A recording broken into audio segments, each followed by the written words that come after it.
Hi, welcome to Richard Gabili YouTube channel, and for today's tutorial, I will be teaching you on how to turn on and off differentiate without color in display on iPhone X. But first, kindly subscribe to this channel and don't forget to hit the subscribe button and the bell to notify you for the new updates. And let's start.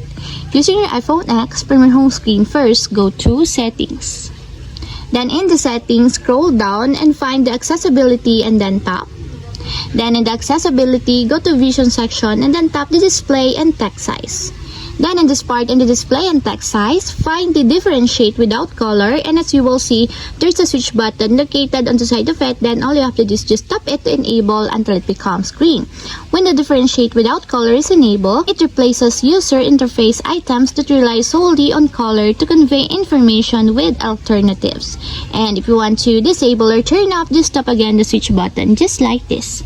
And that's it, we have successfully turned on and off differentiate without color in display on iPhone X. If you have a question, kindly comment down below and don't forget to hit the subscribe button and the bell to notify you for the new updates. And thank you for watching!